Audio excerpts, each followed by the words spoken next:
Setelah sebelumnya saya sudah membahas Boruto to Blue Vortex chapter 36 versi spoiler yang masih berupa terjemahan fans. Kali ini demi menghindari kesalahpahaman cerita, saya akan bahas versi terjemahan resminya atau versi ofisialnya. Sebagian besar isinya sama, tapi ada beberapa dialog yang salah diterjemahkan atau beberapa adegan yang salah ditafsirkan. Oke, tanpa lama-lama lagi kita langsung masuk saja ke pembahasannya. Let's go! I don't give a fuck what you say. Yeah, I'ma do shit my way. So you can go kick rocks, I'ma stack bricks up, build what I want to make. Yo, I got a lot of shit to say, so I'ma do this every day. I'll be writing things until I'm fucking buried in my grave. 6 feet deep under, but my body won't decay.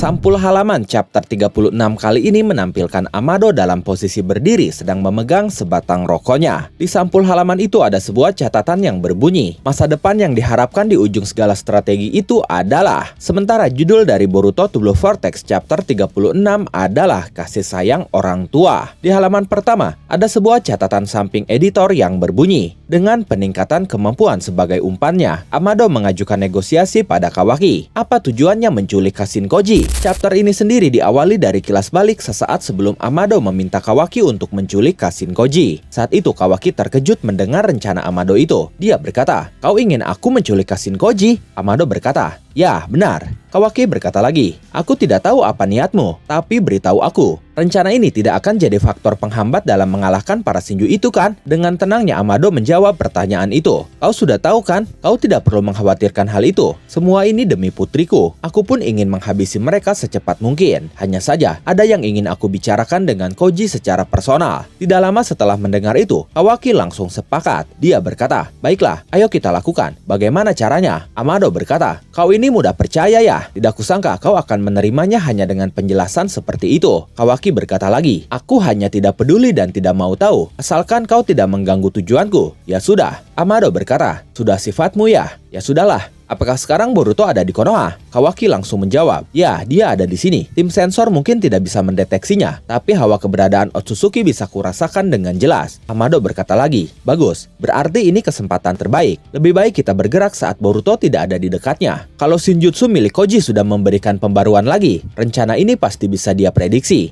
Kalau kita mau bergerak, sekaranglah saatnya." Setelah itu mereka pun menjalankan rencananya, dan rencana itu pun sukses. Kemudian beralih ke pusat pemerintahan Konoha, tepatnya ke ruangan para tetua yaitu Homura dan Koharu. Saat itu Kobu sedang membuat laporan tentang kejadian sebelumnya kepada mereka berdua. Kobu berkata, "Yang jelas, begitu tersadar aku sudah berada di atap gedung Hokage. Padahal aku sedang berbicara dengan Hokage di ruang interogasi. Jangankan ingatan saat keluar dari ruangan, aku bahkan tidak ingat pernah bangun dari kursi. Tidak hanya itu, bisa-bisanya gerombolan yang katanya adalah para Shinju itu langsung berkumpul dan mengepungku. Pikiranku langsung kacau. Situasinya sangat gawat. Lalu tiba-tiba saja dia muncul, Boruto sang pemberontak yang membunuh Hokage." Setelah itu Sai menambahkan keterangan Kobu dengan berkata, "Semua terjadi begitu cepat. Keenam Shinju yang menyerang Kobu sama dihabisi oleh Boruto hingga tidak ada yang tersisa." Mendengar itu Koharu langsung berkata, "Maksudmu dia menyelamatkan Kobu dari situasi sulit?" Kobu berkata, "Di satu sisi tindakannya terkesan seperti itu. Di sisi lain, aku punya pandangan yang berbeda. Ini sungguh sandiwara konyol yang menggelikan. Seorang Boruto kebetulan lewat, lalu mampir demi menyelamatkanku. Mana ada kebetulan yang seperti itu. Aku yakin itu bagian dari strateginya. Aku dijebak olehnya." Saat itu Sai mendengarkan ucapan Kobu itu dengan seksama. Lalu dia tiba-tiba teringat saat Kobu dirasuki oleh Inojin, dan Inojin tiba-tiba menyebut Sai papa saat dalam tubuh Kobu itu. Kemudian Sai bertanya kepada Kobu, "Anda dijebak? Apa maksudnya?" Kobu langsung berkata, "Kau belum paham juga ya Manakasai? Ini ulah narasi Kamaru dan Boruto. Kemungkinan masih ada pihak lain yang terlibat. Intinya diam-diam mereka bersekongkol untuk menginterupsi interogasi yang sedang kulakukan. Mungkin si Kamaru berpihak pada si pemberontak itu karena diancam. Tapi bagaimanapun juga, tindakan menginterupsi penyelidikan pada saat itu sangat cukup sebagai dasar untuk mencurigai adanya hubungan di antara mereka." Lalu Koharu berkata, "Sungguh licik. Kalau seperti ini, hipotesis bahwa Shinju dan Boruto saling berhubungan pun menjadi semakin masuk akal." Homura berkata, "Sudah wajar kalau kita memiliki pandangan seperti itu. Besar kemungkinan bahwa Boruto sendirilah yang membawa para Shinju itu ke dalam desa."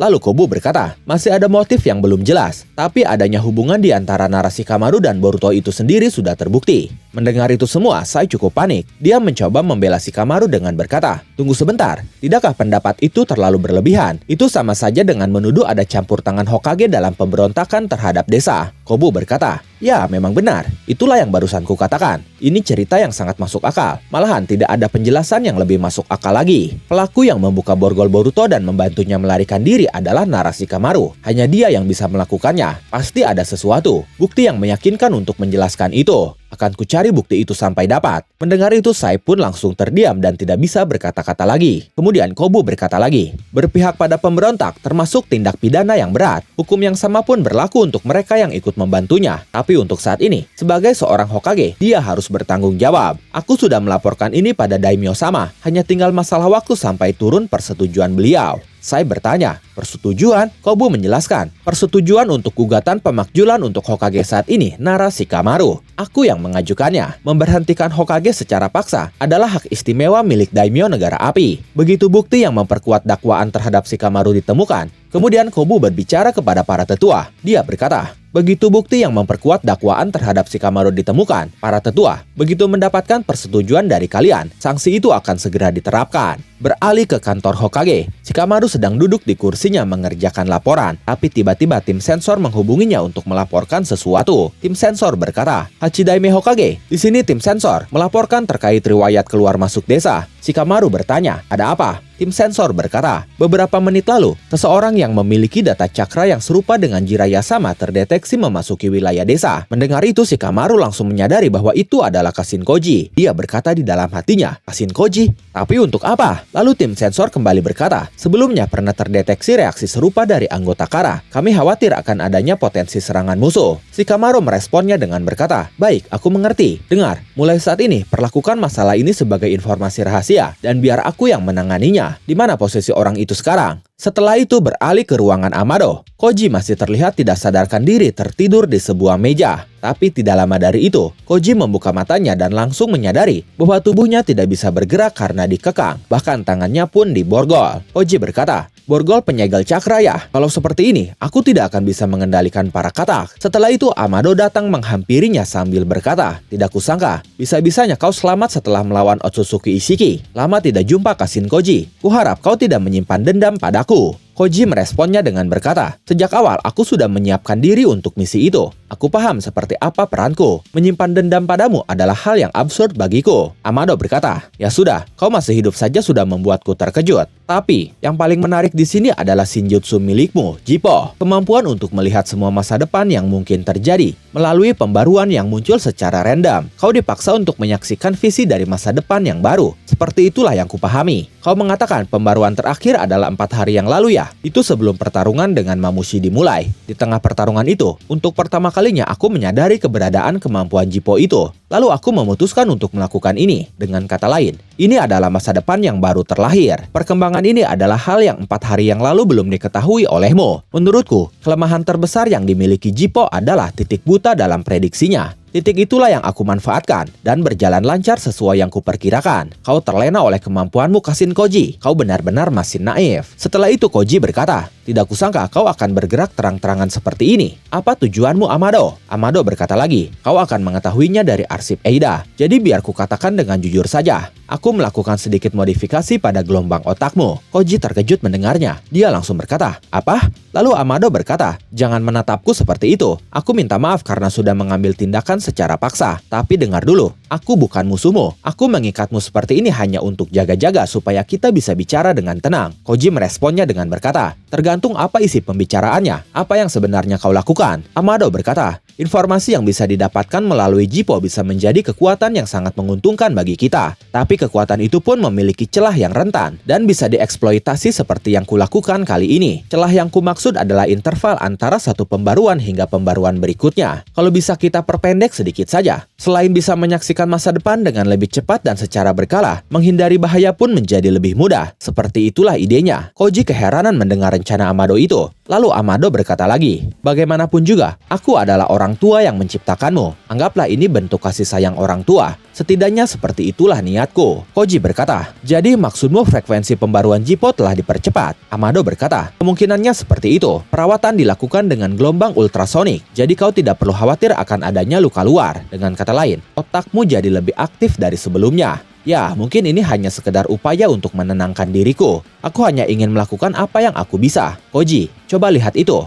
Amado saat itu menunjukkan klon Akebi yang ada tepat di depan Koji. Klon Akebi itu masih tertidur dengan tenang di dalam sebuah tabung. Amado berkata, itu adalah klon Akebi putriku. Ingatan dan informasi genetik Akebi telah kusiapkan di dalam karma milik Kawaki. Kalau Kawaki mengukirkan karmanya pada klon itu, putriku seharusnya bisa pulih dengan sempurna berdasarkan data yang sudah kusiapkan melalui prinsip yang sama dengan reinkarnasi Otsutsuki. Koji, ada yang ingin ku ketahui. Apakah kau pernah melihat masa depan di mana Kawaki mengukirkan karmanya pada klon itu? Koji berkata, jujur saja, aku tidak pernah melihatnya. Berdasarkan karakteristik kemampuannya, segala kemungkinan yang kulihat melalui Jipo akan tersimpan di otakku dalam bentuk ingatan. Oleh karena itu, aku bisa mengatakannya dengan yakin. Masa depan di mana hal itu terwujud, untuk saat ini sama sekali tidak ada. Amado hanya diam saat mendengar ucapan Koji itu. Lalu Koji berkata lagi, di masa depan yang manapun, selalu ada Jura, dan Kawaki selalu akan terbunuh olehnya. Saat itu Amado lagi-lagi hanya diam setelah mendengarnya. Dia hanya menghisap rokoknya, lalu langsung membuka borgol penyegel cakra yang menahan Koji. Dan akhirnya Koji pun terbebas. Kemudian Amado berkata, terima kasih, aku mengerti. Aku senang kita bisa berbicara langsung. Aku menantikan pembaruan berikutnya. Masa depan seperti apa yang akan lahir dari realitas kita saat ini. Setelah itu beralih ke Shikamaru yang berusaha masuk ke ruangan Amado setelah mendapatkan informasi dari tim sensor. Shikamaru mencoba memasukkan kode untuk membuka pintu, tapi ternyata kodenya salah. Shikamaru berkata, sialan Amado, lagi-lagi dia seenaknya mengganti passwordnya. Kemudian beralih ke Boruto yang baru saja tiba di tempat persembunyiannya, tapi ternyata saat itu Koji tidak ada di sana. Boruto pun keheranan dan langsung berkata, Koji?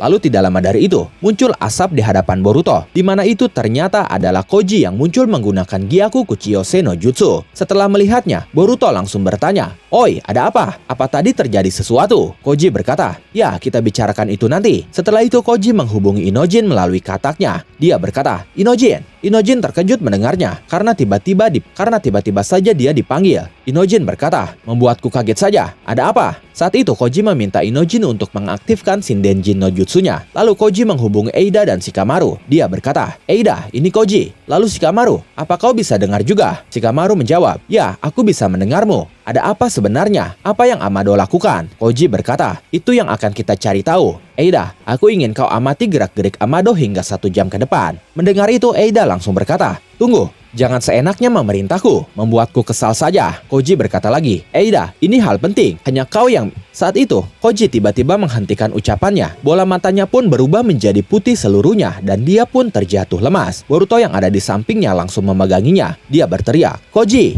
Shikamaru yang menyadari ada sesuatu langsung bertanya, hei, ada apa? Lalu Boruto berkata, dia sedang menyaksikan pembaruan Jipo. Sementara itu di ruangannya, Amado terlihat sedang duduk bersandar menghadap ke arah klon Akebi. Setelah itu beralih ke Sarada yang sedang berjalan di tengah Konoha. Setelah dia berbicara 4 mata dengan Boruto. Saat itu Sarada masih memikirkan percakapannya dengan Boruto itu. Dalam percakapan itu Sarada berkata, kau sedang mengincarku? Lalu Boruto berkata, Sarada, aku ingin kau biarkan dia menangkapmu. Saat kita bertarung dengan Mamushi, dia secara diam-diam meninggalkan Sumeato di berbagai sudut desa. Tidak heran kalau suatu saat dia akan muncul dari sana. Kemungkinan besar, dia akan membawamu ke markas besar para Shinju. Kau tidak perlu khawatir. Dengan simbol yang kuberikan kepadamu, aku bisa segera melesat ke tempatmu berada. Saat itu, Sarada mulai berjalan ke tempat yang sepi sambil berkata, kalau aku berjalan ke tempat yang jarang dilewati orang, mungkin dia akan lebih leluasa mengincarku. Dan benar saja, dari atas terlihat ada yang sedang mengawasi Sarada, di mana tepat di atap sebuah bangunan ada Sumeato yang menempel, dan dari sana terlihat mata Code yang sedang mengawasi Sarada. Setelah itu kita melihat kilasan masa depan yang diperlihatkan pembaruan Jipo. Ada kilasan Sumire, Sumeaka, Boruto yang sedang mengaktifkan karmanya, pertemuan Sarada dengan Code, Sarada yang menggunakan Mangekyo-nya, Hidari sedang mengulurkan tangannya, Ada juga Jura di sana. Kemudian kita melihat kilasan Code menggunakan tangan kanannya yang putus, yang kini dilapisi oleh Sumeato untuk mengambil atau melakukan sesuatu pada dua simbol penanda cakra yang Boruto berikan kepada Sarada. Setelah itu beralih ke Sarada lagi, di mana saat itu muncul Sumeato di bawah kaki Sarada. Seketika Code tiba-tiba muncul dari atas dan langsung mendorong kepala Sarada ke arah Sumeato yang ada di tanah tadi. Kemudian kita melihat pembaruan dari Jippo lagi. Kali ini kita melihat Konohamaru, Kobu, Jura, Moegi, Hidari yang jarinya akan menyentuh seseorang atau sesuatu. Lalu ada beberapa Jonin Konoha. Himawari pun ada di sana. Kawaki yang sedang mengaktifkan karmanya. Lalu terlihat juga tanduk Boruto. Dan kemudian terlihat Borushiki dengan tanduk yang utuh. Koji terkejut melihat itu. Boruto berkata, "Hei Koji." Setelah itu Koji langsung berkata, "Boruto, dengarkan aku dengan tenang dan simak baik-baik. Strategi menjadikan Sarada sebagai umpan akan gagal." Kemudian beralih ke Code. Sesuai dengan penglihatan Koji, dengan tangan Sumeatonya, Code mendeteksi ada cakra Boruto pada tubuh Sarada yang ternyata berasal dari dua simbol yang diberikan Boruto kepada Sarada. Code pun langsung mengambil dua simbol itu dari Sarada sambil berkata, "Begitu ya, entah kenapa aku merasakan cakra Boruto keluar dari dirimu. Ternyata ini penyebabnya ya. Ini yang dia gunakan untuk berpindah ruang dan waktu kan? Dia berniat menyusup ke tempat para Shinju menggunakan ini ya." Sarada terlihat panik saat itu. Dia berkata di dalam hatinya, "Sial, ini gawat." Tidak lama dari itu, Sarada mengaktifkan Mangekyo Sharingan-nya. Tapi Code langsung memasukkan kepala Sarada ke dalam Sumeato yang ada di tanah sambil berkata, "Sayang sekali, sudah terlambat." Sementara itu, Boruto sudah mulai mendeteksi cakra pada dua simbol yang dia berikan kepada Sarada untuk langsung menuju ke sana. Koji terlihat panik melihatnya. Dia berkata, "Tunggu Boruto, jangan ke sana." Tapi saat itu Boruto sudah berhasil mendeteksi cakranya dan dia langsung pergi menggunakan Hiraishi no Jutsu. Koji berkata, "Sial, si bodoh itu." Boruto pun akhirnya tiba di tempat Code memasukkan Sarada ke dalam Sumeatonya. Sumeatonya masih ada di sana bersama dengan dua simbol Boruto yang Code buang. Tapi Code dan Sarada sudah tidak ada. Boruto berkata, "Sarada." Dan momen itu mengakhiri terjemahan resmi Boruto to Blue Vortex chapter 36. Sebelum berakhir ada sebuah catatan samping yang berbunyi, "Kontak dengan Amado, pembaruan baru, gagalnya strategi." Lalu, pusaran besar yang mengguncang takdir pun mulai berputar. Bagaimana menurut kalian tentang chapter kali ini? Silahkan tulis dan diskusikan pendapat, asumsi, spekulasi, dan teori kalian di kolom komentar. Oke, terima kasih sudah menonton video ini sampai akhir. Mohon maaf jika ada kesalahan dalam narasi maupun dalam terjemahan dan penyebutan istilah asing. Tetap nantikan konten Boruto dan konten menarik lainnya hanya di Animangatik. Sekali lagi terima kasih dan sampai jumpa di video selanjutnya.